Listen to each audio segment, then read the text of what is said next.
Hello, everybody. This is the Rotary eClub of Silicon Valley. Every week, we try to bring you the stories of people from all over the world, stories that we think might inspire you to think about service in new ways and that align with our beliefs as Rotarians. Who are Rotarians? Members of Rotary International. Rotary International is 1.2 million people in 36,000 clubs around the world. And one of those clubs is the Rotary eClub of Silicon Valley. Ding, our club. And so we are always excited to focus on things like education, innovation, entrepreneurship, and anything else we find cool. Along those lines, we have speaking with us today a Silicon Valley person, which is kind of not always the case. So kind of cool that we have Jennifer Abrams with us today to talk about stretching your learning edges growing up at work. And so, Jennifer, it is so cool to have you. I will hand the mic over to you. Oh, thank you so much. It is a delight to be here. It is my third time to do some work with Rotary clubs across the world, and I'm delighted to be here. I wanted to start with this particular image because no matter where we are, God willing, soon, if not now, we are going back into the world. And we might be going back. We were having this discussion right before this. We might be going back to work. And what does that mean if we don't want it to be the same as the before times, or even, just what can we do better?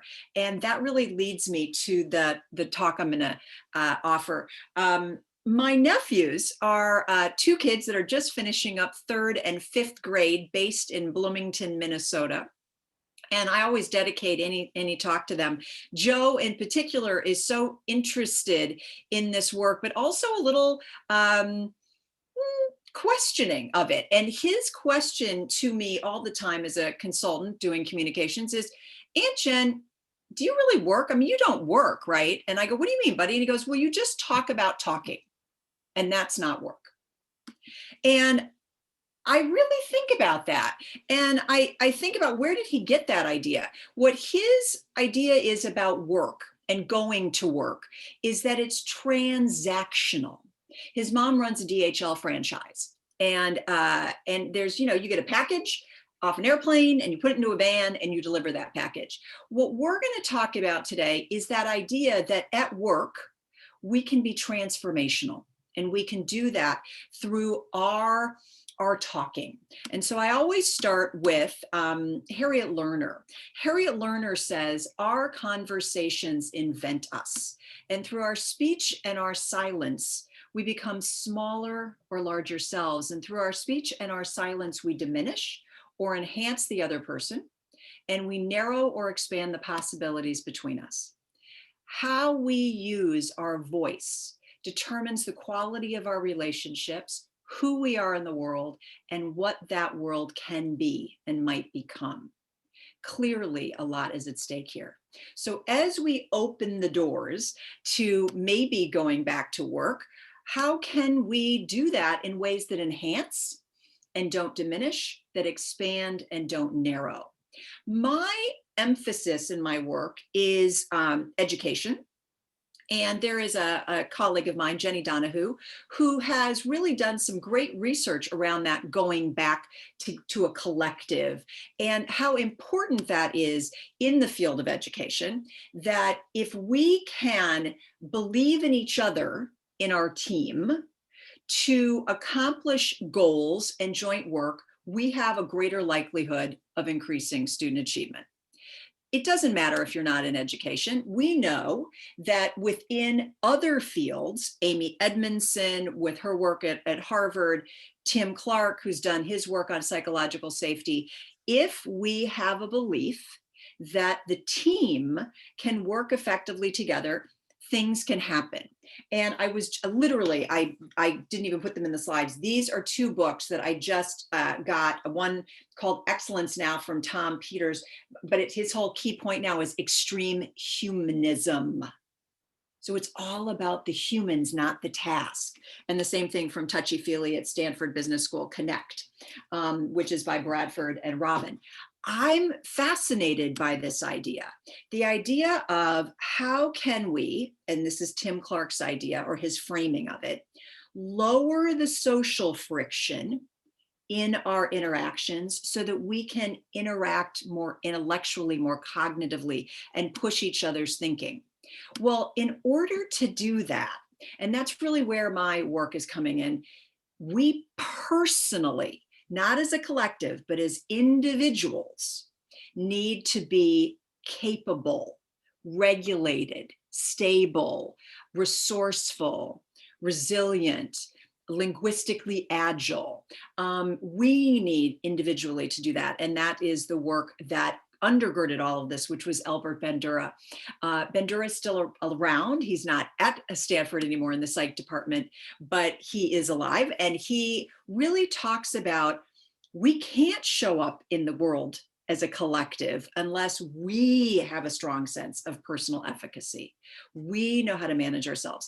We've been through a ton this past year, and we are learning to manage more. But it really is something beyond a pandemic, beyond having, God, just what a terrible, the climate change, a systemic reckoning with racial justice.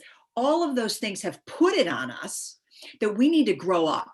And when I say up, we mean up, like mature. But people who started thinking about this included Robert Keegan in the 80s. He's a professor emeritus at Harvard. He wrote a book in the 80s where he declared we were already in over our heads. He continues to plug along with that and talks about his work again in the last 5 years with an everyone culture. How can we be deliberately developmental? I really want to know, how can we stretch ourselves? This is a terrible slide, but it gives you the sense that we've got to grow up. We've got to develop ourselves. And there are ways that we can make that happen. So in the work I'm doing, I'm asserting, and I don't think anybody would disagree, the question is, does it happen? That we need to have a different orientation to our development. The world and our work is becoming more complex. And I made work as a capital. That was intentional. Because I really think work is bigger than just the task or the transaction. We can grow psychologically and cognitively and emotionally. It's possible. Carol Dweck is here at Stanford, talks about the growth mindset a lot from the psych department there. We have the ability to develop. To that end, I believe that workplaces must support the development of adults, not just the task, not just the product, not just the return on investment, but really talk about how do we grow. The people that do it in workplaces, non-education, are usually like aspiring leaders. Oh, we want to have them be able to be in the C-suite. I don't just think that's the person that needs to develop. I think we all need to develop. It's not an indulgence. And we've got to develop ourselves. Work might be the place to do it, but to be better human beings. And that's really the assertion of what I'm saying. We need to grow up at work. I have 5 facets that I speak to in the book. One is that we need to better know our identity. And I could say identities. Because we are multiples. I contain a bunch. That's a Walt Whitman terrible explanation there. We need to know ourselves. We didn't know our history. We didn't know our biases. We didn't know our values, our limitations, our motivations. We need to do the work. Period. We can have the deep conversation about diversity, equity, inclusion, race. We can also have work styles. We can have just the idea that we show up and we sometimes bump up against each other. Sometimes we clash with each other. And knowing how our upbringing impacts our work with colleagues and clients, our expectations, is huge. We also need to be able to suspend our certainty. I giggle, and sort of in a jealous way, and angry at Adam Grant, who just wrote a book called Think Again. He just wrote it, and I'm like, darn it, my book and my section just came out just a little bit later. He talks about thinking again, suspending certainty. We don't always have the answer. How do we ask ourselves all the time, what am I missing? How could I be wrong? What else do you see? What do you see from your point of view? Being open to possibilities, preparing to be wrong, and owning our limitations. I talked to a woman outside of Winnipeg. She was First Nations, woman from northern part of Manitoba. And I have to say that when I was talking with her about this, she looked at me very frankly through the Zoom and said, this is a very Western need. And I said, oh, and she goes, we in my tribe, in my group, we come together to listen and to seek out how other people see things. I came to the big city, she said, Winnipeg, and I come to meetings and everybody just wants to advocate, tell people what they think. Why come to join other people if not to hear from them? And I went, you're right. This is why suspend certainty for me is a good learning, and it isn't for everybody.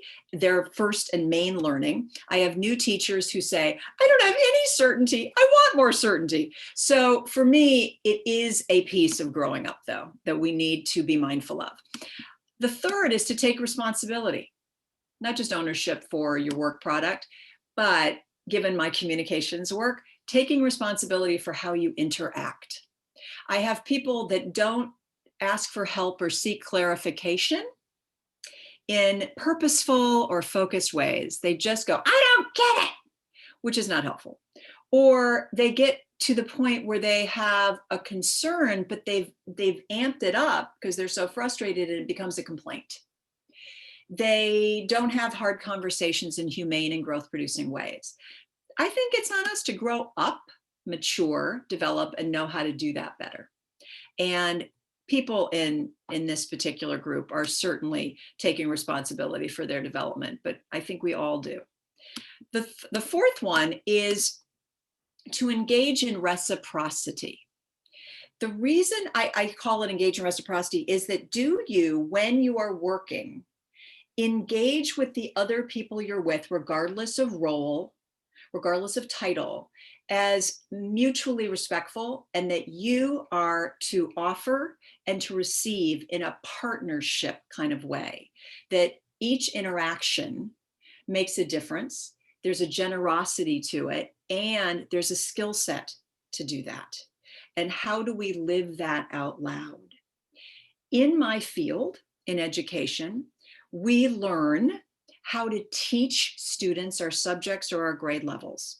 We don't learn in our qualifications and in our coursework how to work effectively with adults.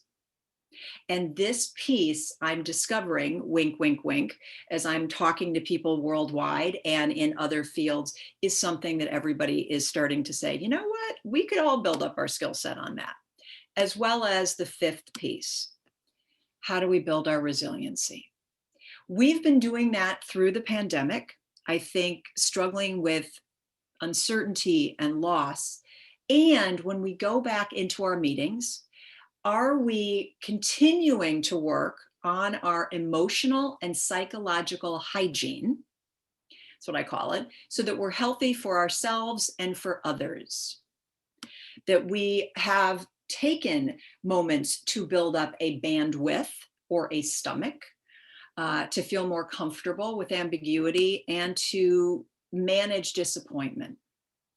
I've been asked to do a number of keynotes as we come into the year. And it's quick, can you just motivate? Quick, we're all coming back for the first time in 15 months. You have 45 minutes. Let's quickly just do something impactful. And I'm like, let's manage the trauma of the last year and then just figure out how to show up, managing ourselves so that we're healthy. It'll be a really interesting piece to consider. So as we go back, We may continue to stay on Zoom, but we are going back into the world in much bigger ways. How do we do it? And this is, I'm almost concluding here, with the words of Courtney Martin. How do we not come back same, as we join in at this present moment? Courtney says, I'm afraid there is a same setting in. Like we're sort of taking a relieved, deep breath as we settle back into the project of our own individual success. Let this be a moment where we don't settle for simple answers and we have incremental reforms, but expand to embrace human complexity and dream of an alternative reality. She's a lovely writer. I certainly ask you to seek her out. I don't want to go back to same. I want us to stretch. So I want us to ask ourselves that question. How can we stretch ourselves? Because it'll determine the quality of our relationships and who we are in the world and what the world can be and might become. Clearly a lot is at stake here. So join me in stretching, and I'm excited to hear from anybody who would love to talk. I always say I am a size 8 shoe. I write size 9 books, and I'm looking forward to the discussion. Thank you. Wonderful. Thank you so much. All right. So Jennifer, first, let me say, I totally understand why you are in demand by schools and organizations around the world. This is wonderful content. I know that we have some questions, and we will leap right into those. I want to first introduce some of the folks we have. Actually, some of the folks we have on the recording. And so from our club, we have Phil Dean. Phil, longtime Rotarian. So good to have you here, sir. All right, we have Chanel Reed, who is on her way to joining the club, and our club is jazzed for her as an addition. My name's Rushton Hurley. I am a proud member of the eClub of Silicon Valley, and I am always excited for us to talk to cool and interesting people. So let's get the question started. Chanel, I think you've got a question. Why don't you go ahead and get us started? Yes, Jennifer, wonderful presentation. I definitely enjoyed all of the resources that you presented. So I have a question. So when you present this amazing presentation and resources to your targeted audiences, what is the reception? What are some of the things they're thinking about coming back to the location when we've been gone for 15 months? Yeah. The reception, depending on what time of day and when you do it and who you're talking to, is they're weary sometimes. Their comment is, I think we just need to work on resiliency. You know, they can't take in everything.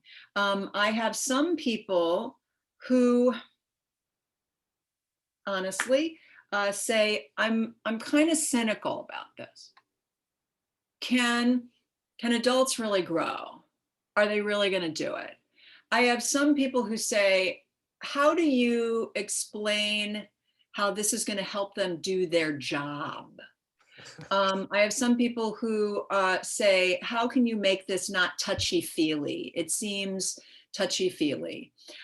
You can tell that I've got people who are pushing me. They're asking me questions. And then I have people that are like, oh my gosh, it's in my element. This is exactly what we need. We need to discuss how we're showing up again in identities. But it's a both and kind of a thing. It's a both and kind of a thing. It's not an easy thing to say, let's work on our development, because we really do want to focus on the task at hand. And I am working on finding my voice around saying that it's a both and kind of a thing. But yeah, awesome. It's there. Thank you. Wonderful. Phil, you have a question.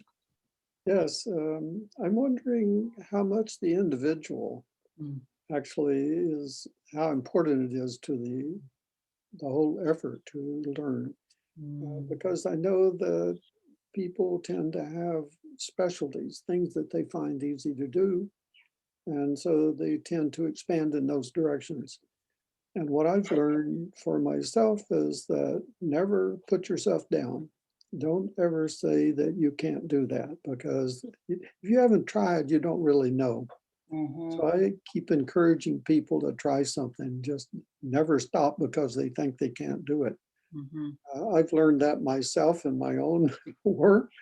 I'm now an artist, but I didn't do any art until several years after I retired, took my first art class, and now I do a lot of artwork. I've won a number of awards doing it. And why does that happen? Because a person asked me, they said, why don't you take my art class? And I said, well, I'm retired. I have time. I'll do it. So I did. And sure enough, I could do it. Wow. So in multimedia, even watercolor, pastels, colored pencil, which is what I'm doing now. But I find that even my parents were both born and raised on a farm. So that was their life. I was the first person to go to college in my whole family, either side. And I just learned that the farm was not enough for me. I was inquisitive and ended up having to teach myself a lot. But the further I went, I learned, well, I don't really know enough here. I'm going to have some help.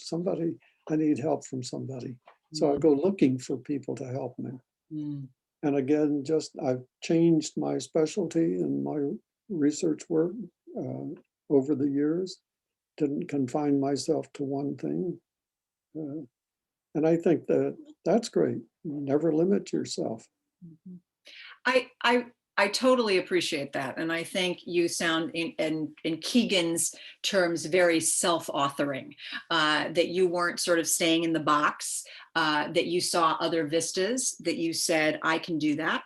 I want to do that. I'm comfortable with being uncomfortable. I am open to seeking out people to help me. I have a beginner's mindset, and I'm okay not knowing. And I have confidence and a core so that I can do that. I know many people that are just developing that. That's a very uncommon way of looking at the world, and I'm working towards saying to people, let's kind of stretch ourselves. Let's see, and we'll see how it goes. But it sounds like you and me are stretch buddies, Philip. Okay. Fantastic. So Jennifer, as you were talking, you brought up Albert Bandura's idea of being linguistically agile, right? Which is, as a former language teacher, sings to my soul. Now, the idea that seeing ourselves in new ways of adopting a sense of possibility around growth is in so many ways a function of how we think of how we communicate. Seems this central piece of your work. I'm curious how, like you did with the person from Canada, the First Nations person who talked about listening, and I think you were on a meeting this morning at 5 a.m. with folks in Germany as well. Do you find that as an activity is particularly stretching for you as a way of coming up with new insights to evolve your own thinking? Yes, I do. I find that the work across international boundaries, also the work across race and ethnicity, anything that gets me out of my identity circle stretches me. And sometimes it's a one-on-one, and sometimes it's I'm living in as a fish in water, and I'm talking, and then somebody will say to me, well, that's very US focused. And I'll be like, whoa, I've been in the US for the last 15 months. I didn't think about it like that. Well, here in this country, the culture doesn't value that as much. And I forget when I'm not on a plane, even going to the other parts of the regions of the US, where people will whisper to me, that was very Californian. That was very progressive in Silicon Valley. And, and the person that's telling me that has tomato red pants on and ducks on his belt.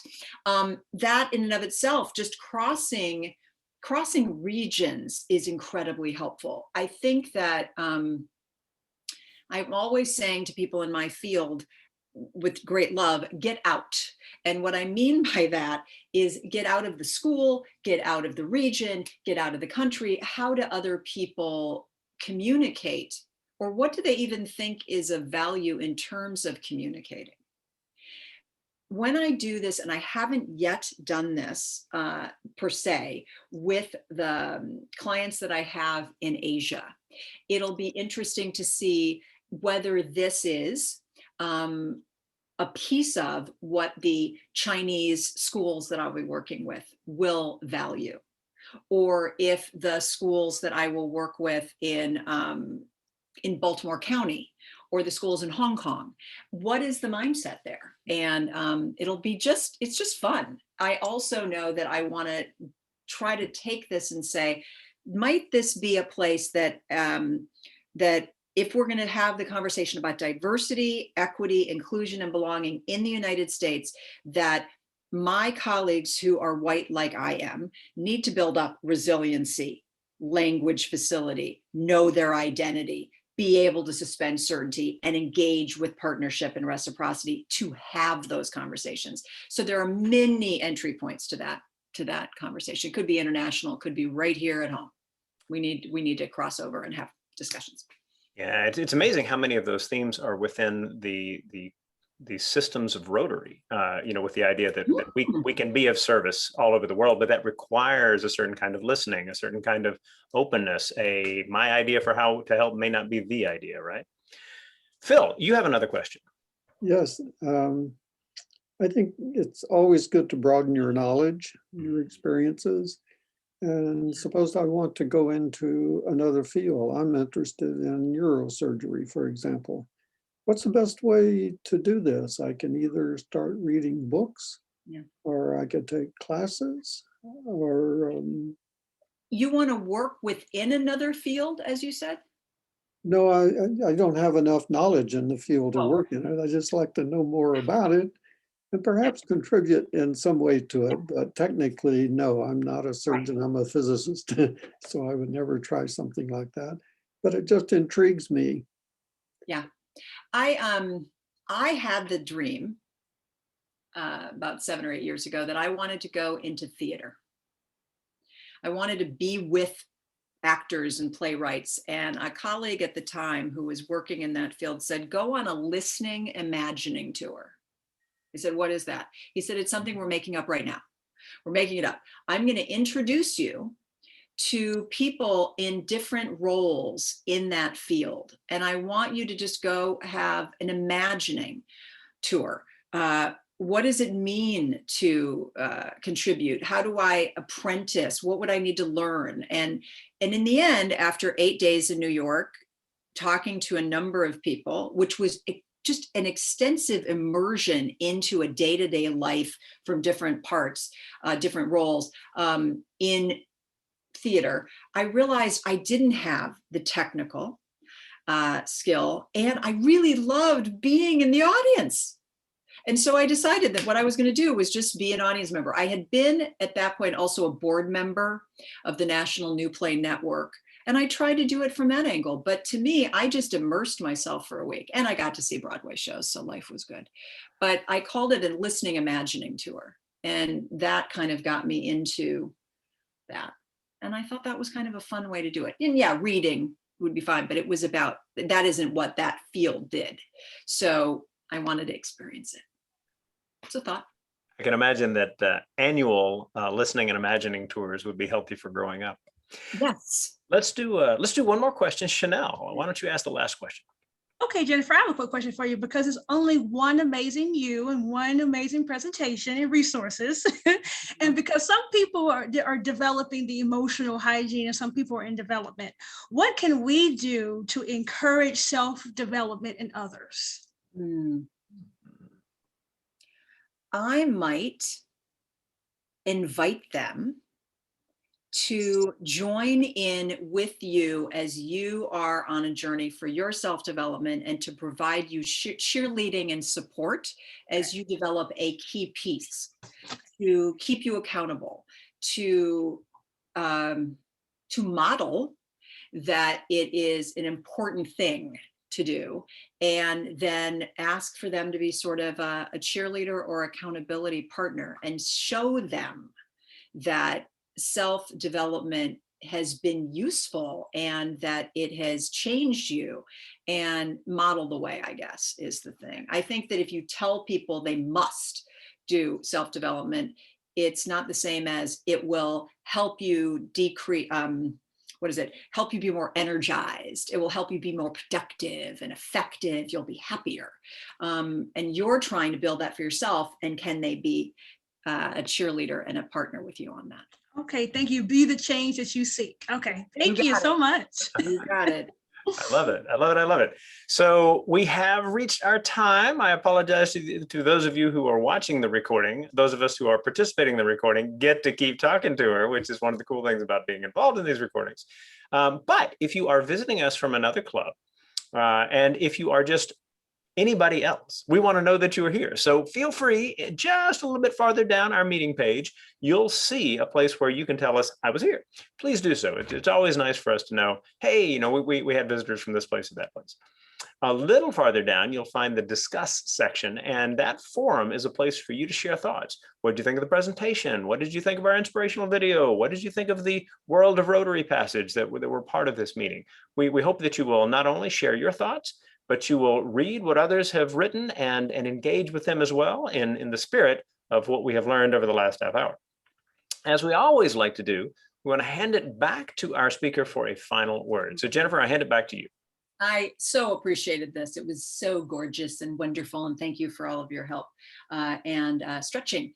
I think my final word would be human development is not an indulgence. In fact, a lot is at stake if we don't do it. So stretch with me. Wonderful. Everyone, we will see you next week.